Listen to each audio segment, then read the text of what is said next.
Sini ya, lihat. Ini zikir.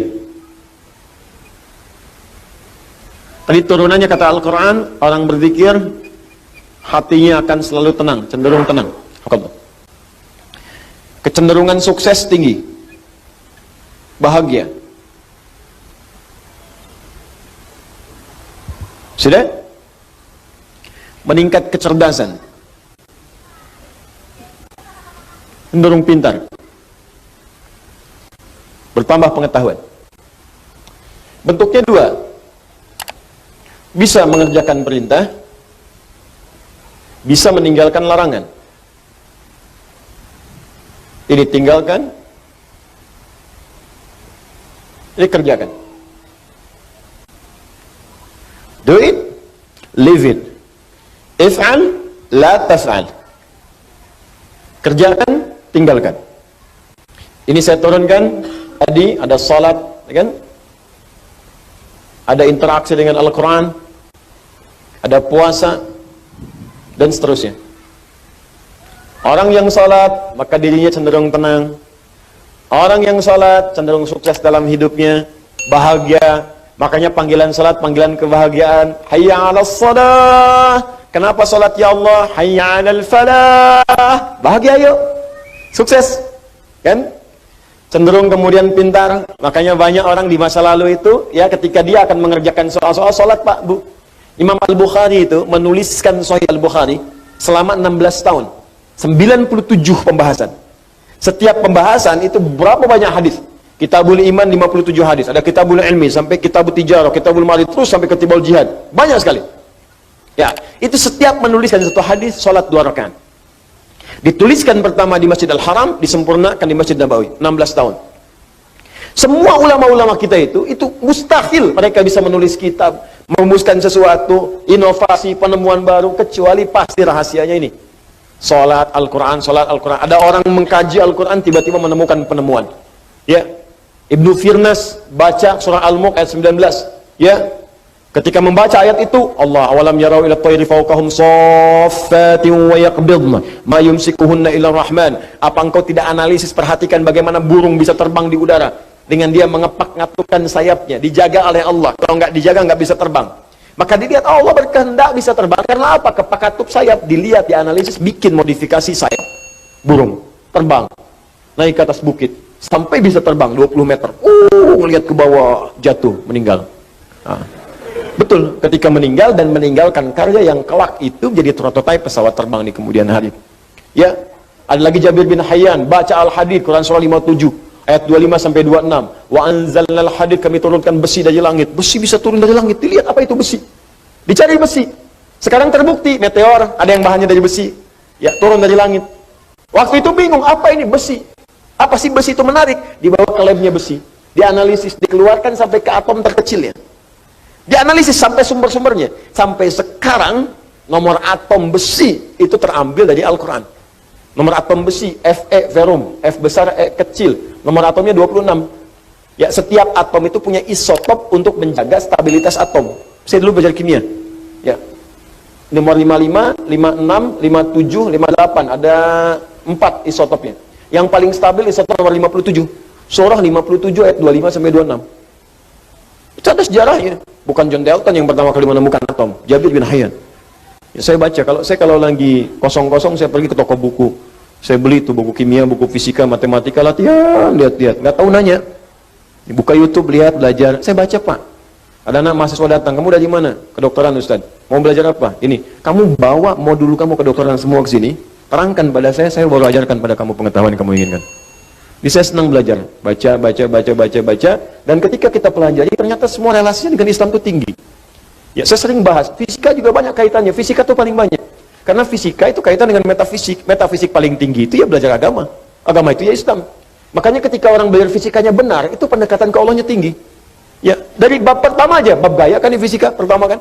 F1 sama dengan F2, gaya gerak sama dengan gaya dorong. Apa yang masuk itu yang keluar. Yang masuknya kecil, mukul kecil, maka bunyinya kecil. Mukul besar, bunyinya besar. Imannya sedikit, amalnya sedikit. Imannya kuat, amalnya makin kuat. Ya, Hukum gayanya, gaya berbanding lurus dengan tekanan, F berbanding lurus dengan P. Ketika orang ingin bergaya menunaikan ibadah, tidak akan luput dari tekanan. Ada hambatan. Apa di antara hambatannya? Banyak. Ada hambatan pribadi, hambatan di tengah, mau berangkat ke masjid tiba-tiba hujan. Bagaimana mengatasinya? Rumusnya turunkan. Mau ke masjid hukum jamak qashar, E sama dengan V dikali T. Jarak, ya, kecepatan dikalikan dengan waktu. Ya, mencari kecepatan S sama dengan S dibagi T, V sama dengan S dibagi T. Jadi ketika kita mau ngukur ke Bandung, kecepatannya berapa supaya nggak dikosor? Nyampe. Makanya kalau mau ke Semarang pakai pesawat karena kecepatannya tinggi, waktunya semakin cepat. Ya, berangkat kemudian jam 11, nyampe jam 12, zuhur aja belum. Apa yang mau dikosor? Jelas kan? Ini kita belajar tuh begini, ditarik ke akhlak, nyambung. Akhlak, F, gaya berbanding lurus dengan tekanan, hukum Pascalnya. Gaya berbanding lurus dengan tekanan, semakin banyak gaya, semakin tertekan. Akhlak, banyak pokoknya. Oh, pokoknya indah deh, kalau belajar yang benar tuh enak.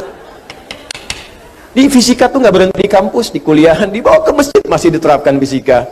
Ya, hukum hambatan, gaya Ohm, macam-macam. Enak pokoknya kelihatannya. Di Thomas Alva Edison itu kalau baca surat An-Nur aja, ayat 35, udah selesai tuh, nggak akan sampai 1000 kali bikin bohlam. Oleh al-misbahu fi zujajah, ya, kalau mau terang itu mesti ada zujajah, ada kaca, nggak bisa begitu aja, bisa meletus, bisa hancur terus-terusan. Itu kan dia yang ke-1000 itu bikin kaca pelapis jadi bohlam, baca satu ayat selesai. Itu kenapa jadi kesini?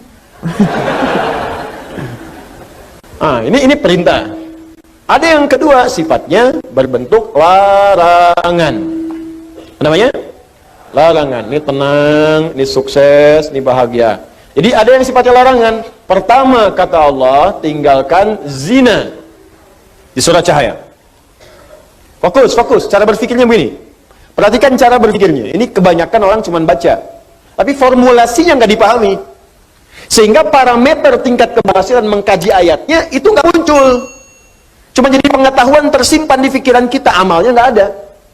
Dibaca An-Nur, zina masih terus saja dikerjakan. Zina mata, zina telinga, zina lisan. Ya, baca An-Nur, ada yang korupsi, ada yang mencuri, ya, ada yang menipu, ada yang nyogok. Padahal ayatnya jelas. Maka dari itu, lihat perbandingan terbaliknya. Orang mengerjakan perintah akan meraih ini.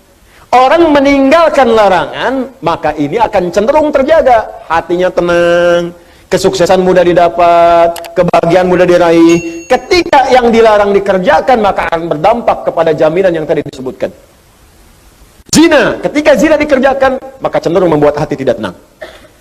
Makanya orang yang berzina nggak pernah tenang.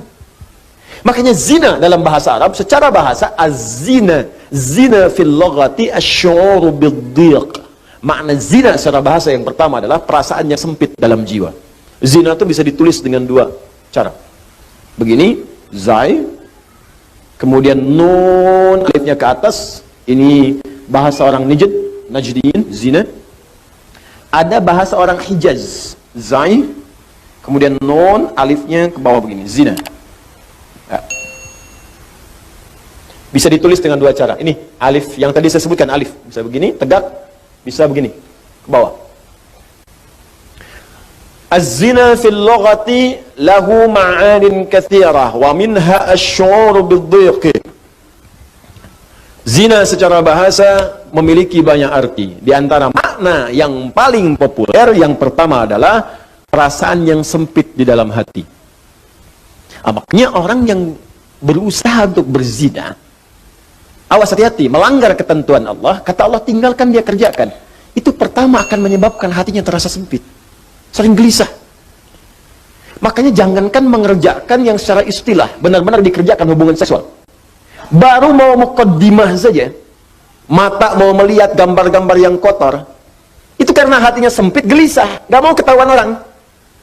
Ya, sembunyi-sembunyi, bawah meja, ya, masuk ke kamar sendirian, nggak mau orang lihat. Kenapa? Karena sempit. Tuh, kan ketenangannya hilang. Orang tenang itu kan cenderung gelisah. Orang yang tidak tenang cenderung gelisah. Ya kalau orang tenang tuh biasa aja. Lagi baca handphone, mau lihat, nggak apa-apa, silahkan. Ya, berkata-kata, dengar, nggak ada masalah. Tapi ketika ada orang berbuat hal yang dilarang tadi, berkata-kata nggak mau kedengaran orang. Makanya transaksinya tertutup. Pakai kode-kode. Ya. Di mana roti bisa ditemukan? Roti. Hah? Kijang satu, kijang. Hewan yang disalahkan. Cek. Makanya kata-katanya cenderung diarahkan kepada yang lain. Kupu-kupu malam, kupu-kupu. Tuh. Buaya darat, buaya. Buaya aja nggak ada yang begitu. Ya, coba lihat kehidupan buaya. Iya, ada buaya yang berzina. Ya, buaya memang hidupnya begitu. Ya, yang bayangkan. Jadi saya mau katakan, orang yang melanggar ketentuan ini pasti hatinya gelisah. Awas, suami yang mencoba, pria yang mencoba kemudian bergaul di luar hal yang dibenarkan dan mencoba untuk berzina, pasti akan gelisah hidupnya. Puncaknya apa? Kesuksesan akan berpengaruh. Betapa banyak karir hancur gara-gara kemudian perbuatan ini. Ya, betapa banyak kebahagiaan hilang, hancur rumah tangga, berpisah kemudian, anak-anak kemudian jadi terlantar. Makanya mikir dulu, kalau ada orang sudah berumah tangga, ada anak, berpikir untuk berbuat yang ini, mikir anak-anak Anda, kasihan. Nggak tega kemudian dia diolok-olok di sekolahnya. Bapak kamu pezina ya? Ibu kamu selingkuh ya?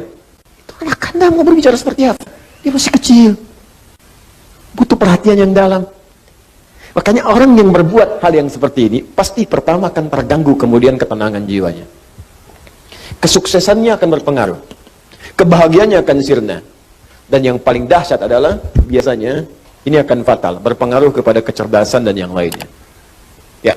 Bisa kecerdasan kepada otaknya, intelektual, bisa kecerdasan pada emosinya.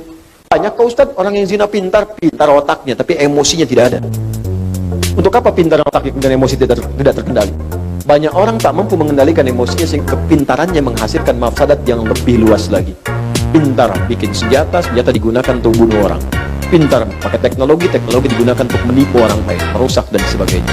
Maka apa manfaat dari kepintaran? Tidak.